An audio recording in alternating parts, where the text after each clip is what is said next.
네, 기발한 장 박사 모셨습니다. 오늘은 좀 가벼운 얘기로 몸을 좀 풀어볼까 합니다. 아우, 며칠 동안 뭐, 교과서 뭐 이런 거 하고 실험하다 보니까 저도 머리가 좀 아픈 것 같습니다. 장 박사 모십니다. 네, 안녕하십니까. 오늘 좀 가벼운 얘기 해주세요. 네. 뭐 야구는 요즘 어떻게 돼갑니까? 일단 10팀 중에 5등까지가 포스트 시즌에 나갔습니다. 네, 그런데 포스트 5위 시즌이라 하면 이제 정규 리그가 정규 리그는 끝나고 다 끝나고 네, 몇 팀인데요? 10팀 중에 5팀이 이제 가을 야구를 하죠. 아이고, 5팀 너무 많이 올라가는 거 아니에요? 그래도 뭐 한 전체가 한 20팀 되고 네. 한 뭐 4팀, 5팀 뭐 이런 거 그렇죠. 모르겠는데 네. 반이나 그래도- 올라갔다? 그래도 4팀 내지 5팀 올라가는 거는 뭐 나름대로 그럼 5팀 제도니까요. 어디입니까? 일단 삼성이 1위, 어, 그다음에 창원 NC 다이노스가 2위. 아, 삼성이 유중일이죠. 네. 저도 하나 따라요. 예, 그렇습니다. 3위가 두산 베어즈, 4위가 넥센 히어로즈, 5위가 SK 와이번즈였습니다. 아, 넥센도 올라왔나요? 네, 그런데 4위, 5위 넥센과 SK 대결에서는 뭐 넥센이 승리를 해서 올라갔고요. 예. 그리고 두산과 넥센이 벌인 이른바 준 플레이오프 5전 3선승제였습니다만은 두산이 3승 1패로 승리를 했습니다. 오. 어저께 경기에서 두산이 요즘 뭐 그렇게 유쾌한 뉴스가 없는데 잘 됐군요. 어저께였나요? 그저께였나요? 9회 초에 6점을 내가지고 11대 9로 이겼습니다. 두산이 네. 누구를? 넥센을. 넥센 히어로즈를. 그럼 넥센은 떨어졌습니까? 넥센이 이제 금년 시즌 끝난 겁니다. 떨어진 겁니다. 그렇군요. 그럼 포스트 시즌에서 5팀이 어떻게 싸워요? 그러니까 4위랑 5위랑 붙는데 그러니까 지금 넥센 떨어지고 SK가 맨 처음에 떨어지고 떨어졌고 넥센이 떨어지고 이제 순위대로 간 거죠. 예. 그리고 3위인 두산과 2위인 그 NC 다이노스 간의 예. 플레이오프를 거쳐서 거기에 승자가 이제 한국 삼성하고 시리즈 삼성 라이온즈와 코리안 시리즈라고. 4선승제 코리안 시리즈를 그러면 이제 올해 시즌이 다 끝나는 그렇습니다. 거예요. 야구 그다음 시즌이 스토브 이제- 리그로 넘어가는 거예요. 그렇습니다. 네. 누가 이길 것 같아요? 뭐 삼성 라이온즈가 전력이 가장 탄탄하니까요. 네. 근데 삼성은 뭐 그렇게 뭐 돈도 들인 것도 아니고 뭐 타다면서 그러니까 화수분 야구라고 해서 젊은 예. 선수들을 길러내는 육성 시스템을 굉장히 잘 만들었습니다. 유정일 네. 감독이 아니면 유중일 감독도 그렇고 구단의 의지도 그렇고 그리고 내년에는 이제 삼성이 이른바 신규 구장 메이저리그를 닮았다는 팔각형 구장 최신형 구장으로 이사를 하게 됐죠. 그리고 어때 대구했어요? 대구에서요.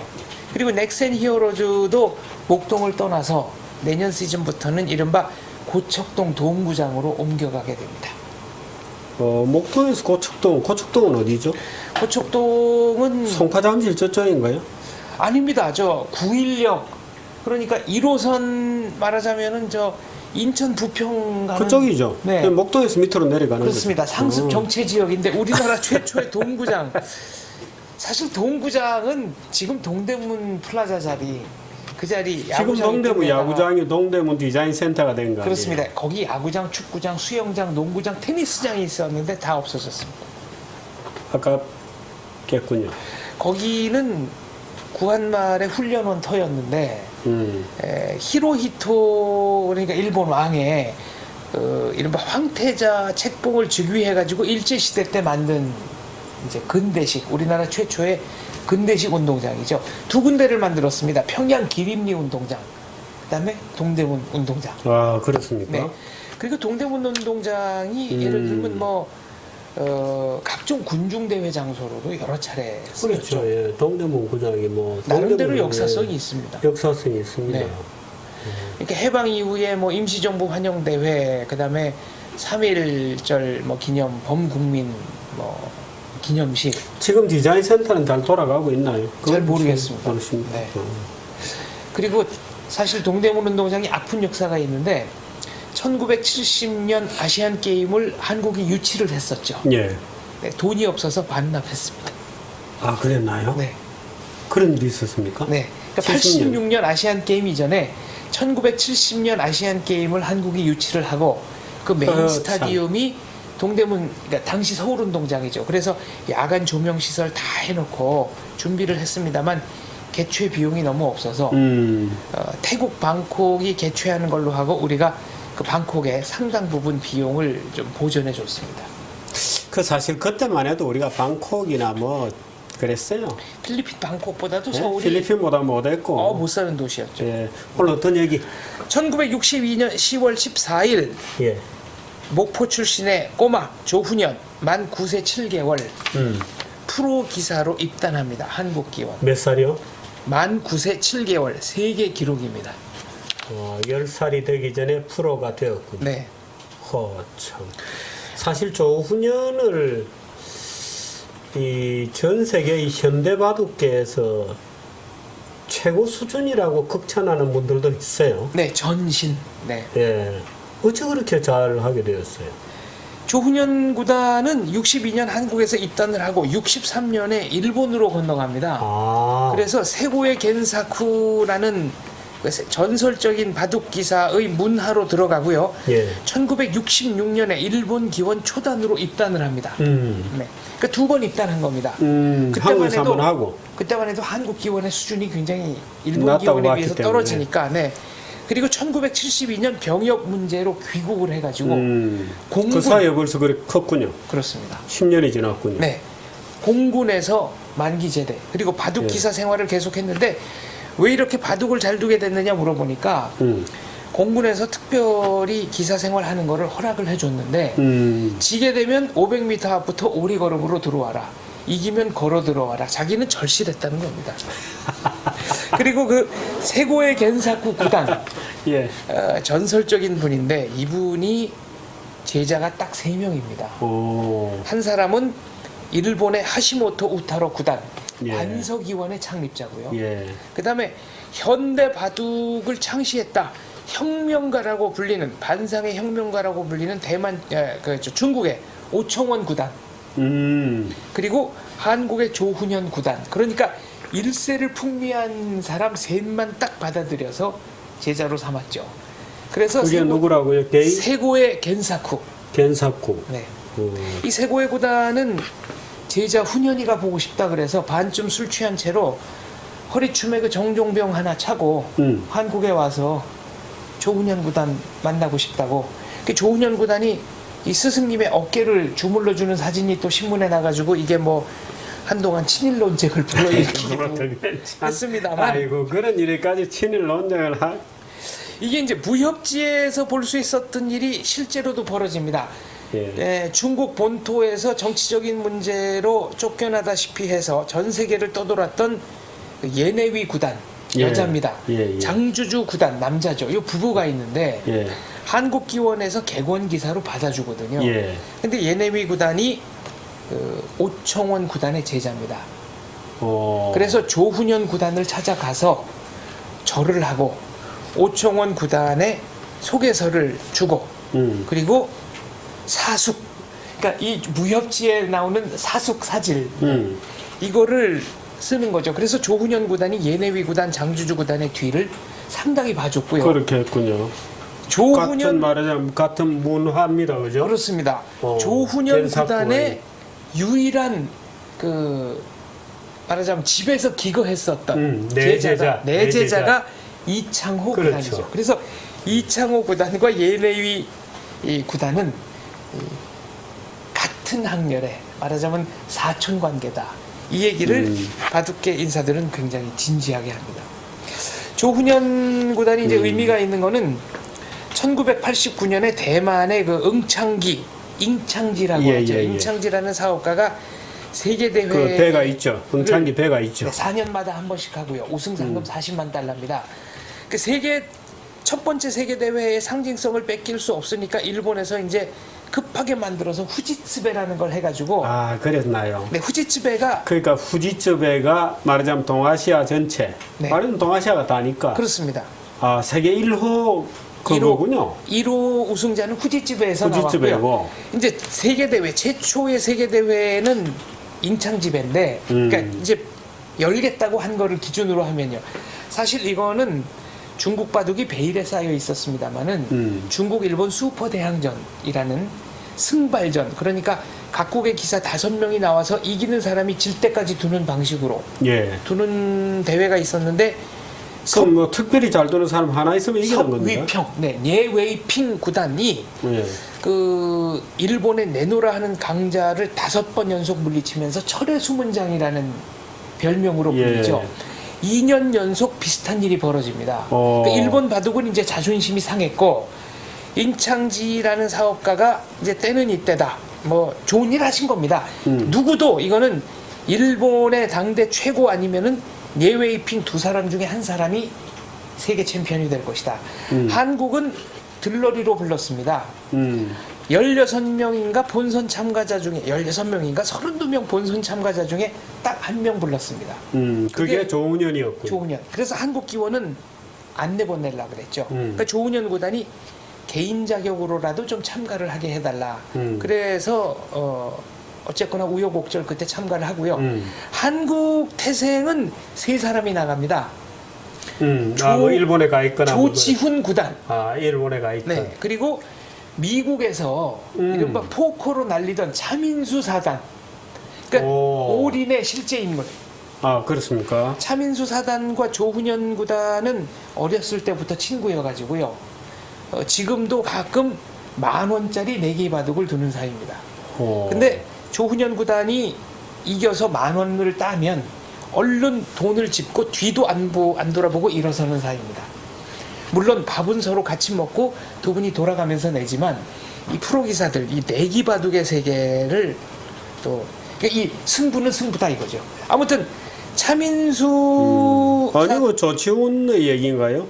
그러니까 목숨을 걸고 둔다 뭐 이런 말을 했잖아요. 네. 예. 본인이 쓴 자서전 제목이기도 합니다. 그렇습니다. 아무튼 조치훈 구단은 그래서 조훈현 조훈현 구단이 8강전에서 차민수 사단과 만나서 미국에서 한 좀 드라마틱한 역전승. 네, 요거는 이제 나중에 제가 좀 설명할 일이 있으면 하겠습니다만 결승전에서 예웨이핑 구단과 조훈현 구단이 만납니다. 서비평. 네. 예. 준결승전에서는 대만 출신으로 일본에서 날리던 임해봉, 린하이펑 구단과 임해봉 참 옛날 이름들이 다 나오네요. 임창지 회장님이 배려를 해줘가지고 이 준결승전은 한국의 그 소공동 롯데호텔에서 열리죠. 네. 그때 롯데호텔에서 임해봉 구단을 2대1로 이겼나? 이제 결승전에 진출하게 된 조훈현 구단이 그 팬들이 모여 있는 말하자면 이 해설장으로 들어설 때 모든 팬들이 일어나서 열광적으로 기립박수를 쳤습니다. 그러니까 조훈현 구단이 그때 이렇게 입을 막고 너무 감격에 겨워서 그 거의 이제 종목 직전에 입을 막고 그 유명한 사진도 있고요. 그리고 이제 결승전 3대2 싱가포르에서 마지막 판이 열리죠. 그래서 그 서비평 참 스케일 있게 노는군요. 그럼 이 서비평 예웨이핑 구단은 경기에 지고 나서 산소호흡기의 도움을 받아서 그만큼 부담이 컸던 겁니다.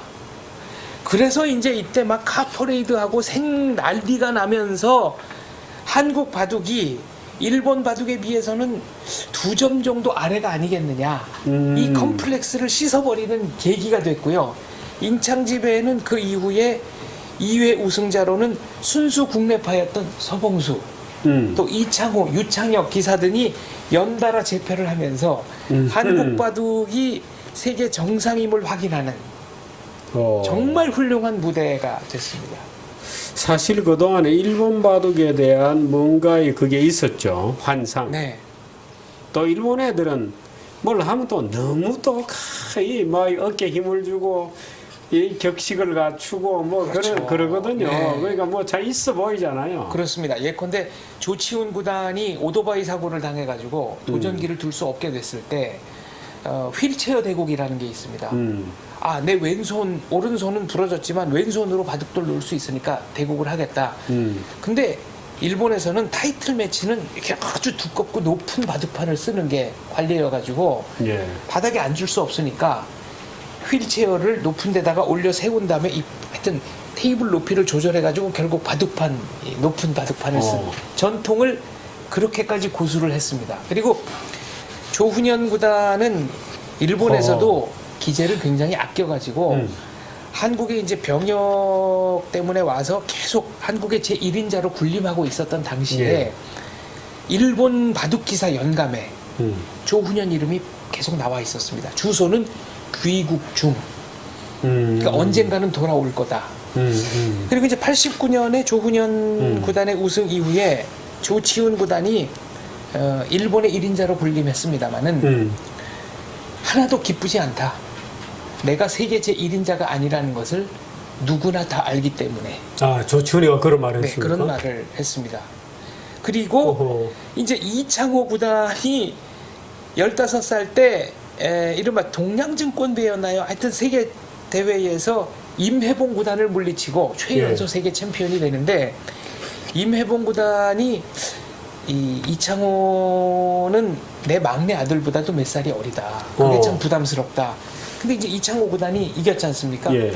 그리고 이창호 시대가 열리면서 전 세계가 이창호를 따라가는 그러니까 바둑의 패러다임이 바뀌는 겁니다. 그때 일본 기원에서는 이 조훈현에 이어서 조훈현은 일본 기원에서 입단했으니까 그렇다 치고 그 이창호는 이게 뭐냐? 그렇지.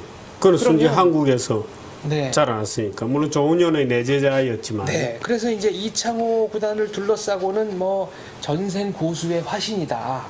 바둑 나라에서 온 소년이다.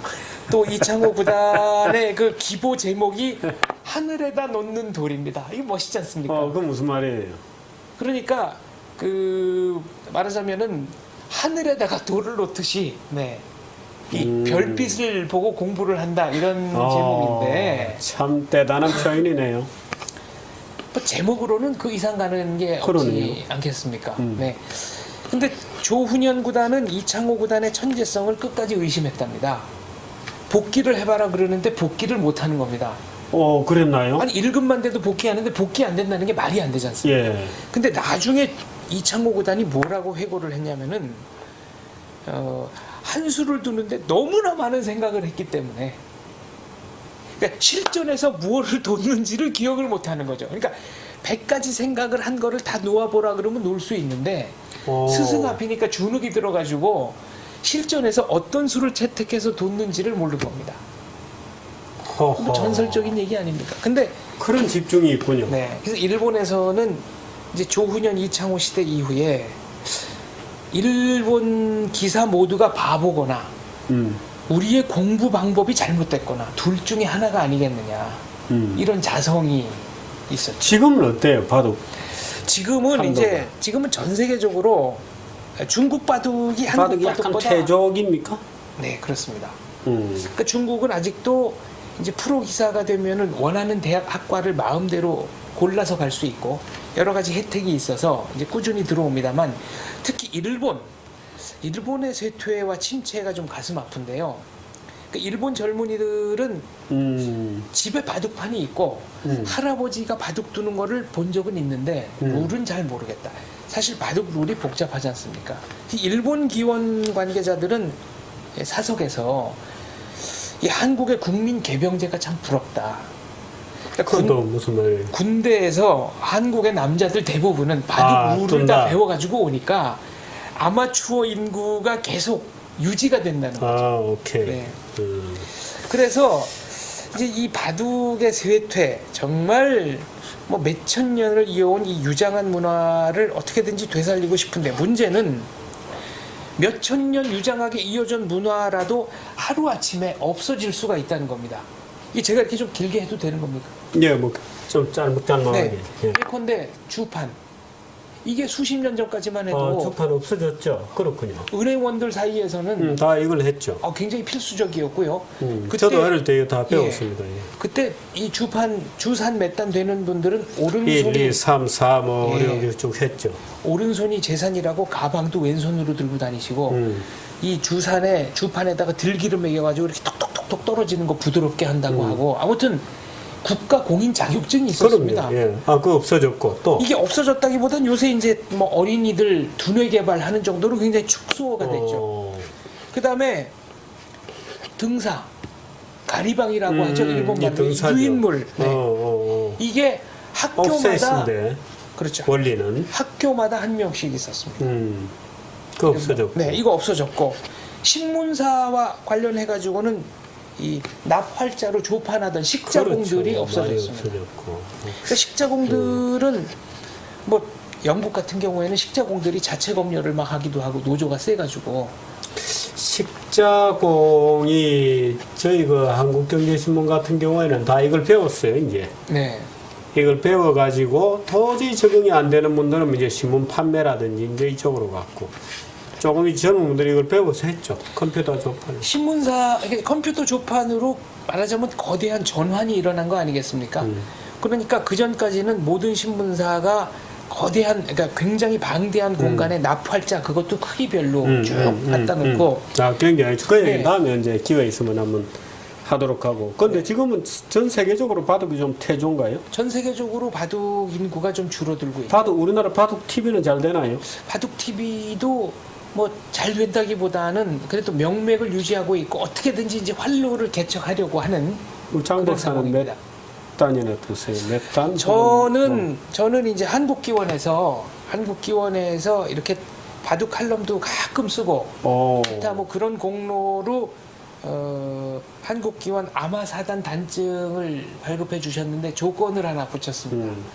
그러니까 다른 사람 앞에서는 절대 바둑을 두지 않는다는 조건으로 사단 단증을 받아서 칼럼 쓰는 거는 사단이군요. 이분 이제 말하는 사단인데. 거는 사단급이고 본인이 느끼기 진짜 두는 것은 드는 건 뭐 한 4급, 5급 수준. 아. 그러니까 이제 절대로 다른 사람 앞에서 바둑을 두면 안 된다고 하고요.